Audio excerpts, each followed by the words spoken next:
mi kudo le ahoro mi bi mi ma do dagbe ayonu zangbe mi de ben lido son si azan godogodo ton de do mi kodo azan gban go gbe ko ye ko me chele mi eran chen do poro mi ton do mi no gbe jiru mi nu wa mi ton le bo no si hudo to lien gbe bo no uri ye ina eran chen mi si ahoja ma kan ton horo fon gbe me no e je mi si bo mi hokule le mi aso bo kule mi hoja ma le bi we ze ho egbe matin libre e ho me ton yo e diwe mi na be sin eti me po ndo menjele do to ho do sin ali nu ina do to de po de fo po sin ho o wada yi o ko ize nu konton e na blo yo ni ame e we kan ije nu kon fla fo aji yo matin libre e we so nu cambio na wi do we ji nu cambio de hotel filo paul hun pe ma jo to hodogbeta fc be do amenchele mi to hodogbeta ni je do yo o se na e ra ke tiranzin azan yo de mi don din fla fo me mera ho donc e ka remana izo na gba do ho do vla fo aji be matin libre fo voton no cambio huyen be so do we jiro fi o menchele mi to hodogbeta do po to ho si ali ne me menchele mi mi atundo menjele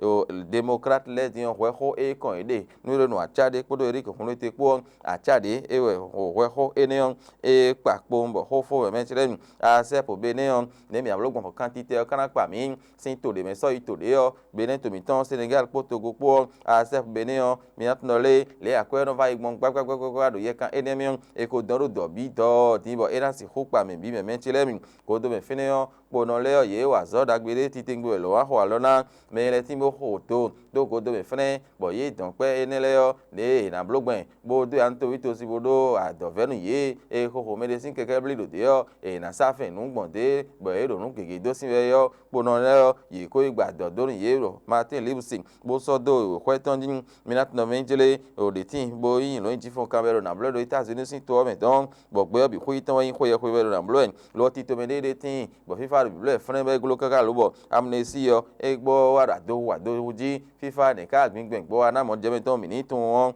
ho yin bo e ro di do lo la bu sol e ho me ton yo e ti me po no menjele nu gbo to ho ro sin ali nu democrat le dion ne so karo na chigbon ta won ji nu cambio o ho ja ma so fin ke mi se ba e ye dion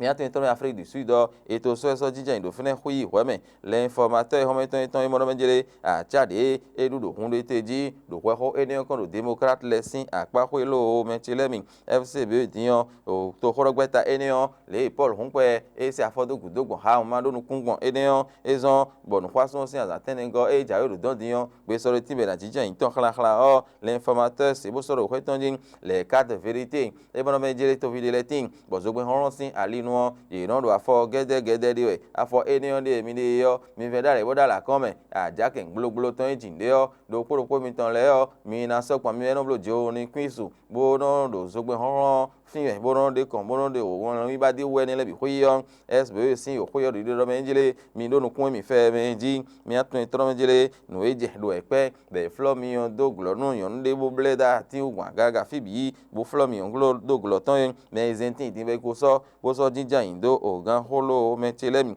mi ato entono menjele ti ani Niger sin o nu kan to ne me e pagbe nu horo mi wada ido so mi wa sin ye kam le projecteur info e mo menjele nu gbo le be ne to mi ton ne kana blogbon ho do mi ton le kana do nu kan yo be ne to mi ton to nu mo nkan ton bo do bi blo e godo median e ko igba do nu mele do fene bo azo wa ide re bro amloma do nu to vi to si le yo e ti gbon yo e dan do gan gudo don lo a jache news e wa do ho cambio po ndo menjele Paul hon pe diyan de ble won e ya o ja fo do gudo FCB o tanu nten ne e ka henu fla fo boro nu glo fene aji nu cambio huiwe bo ajache news e so do o kweton ji do fin mi atu intro menjele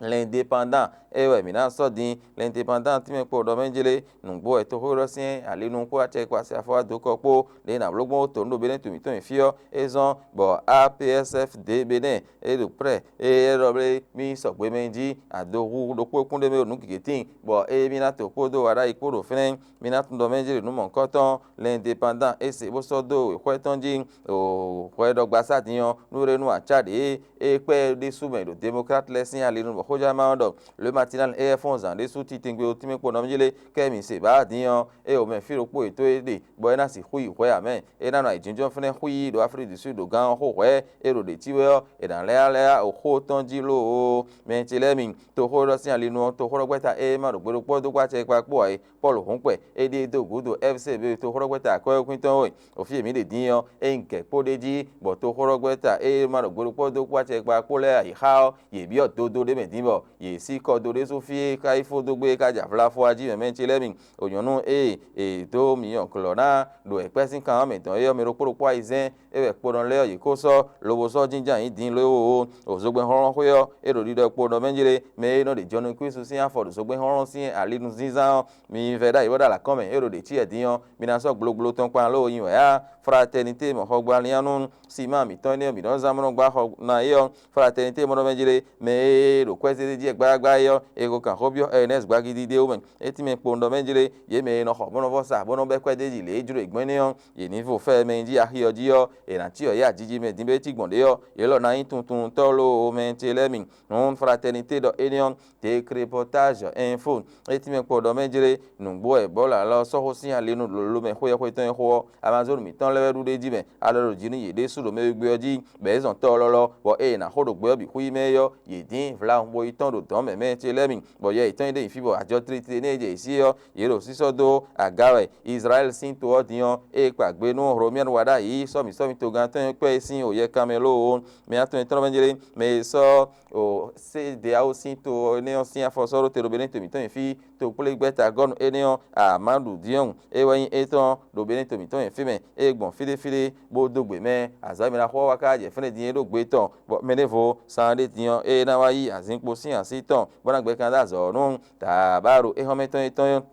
eti me po no menjere nugbo le nu gegetin bro to ho si ale nu edo jije menji lo ohun le win de tin me ko titu e french ndole Paul Honpe ero teme de na mo nu kan don vla fo wezon e ya odi afọmọ nkan ton de di din anji me nu kan bi yo huitan e we hoja man e zero fi l'événement du jour e hometon eti me dole so yera ho e bo na nu kwasun si azanu kan ton e so ke azo atole bi hui azo mena de a do enayin azo atole sin hui nu kwasun si azanu kan ton e wezon bo l'événement du jour et c'est bo so do yo etonji me ro poro kwa izen e we ko so do gangu do din do nu e de do sin no yon no wu do e pesin o ha me ton e sin odogbon de yo ye na je o le ton lu ji me ti le mi hoja e ma le yo ho ye ren pepe e home e yon zangbe li do so sin azangba gan gbe yo e do te mi e je mi ko de ne e na chen do poro po mi ton le mi ko do te bo ko do toro me po ye ipo hoja e ma hoje we hon e ite ni gbe ko do yari de vo epo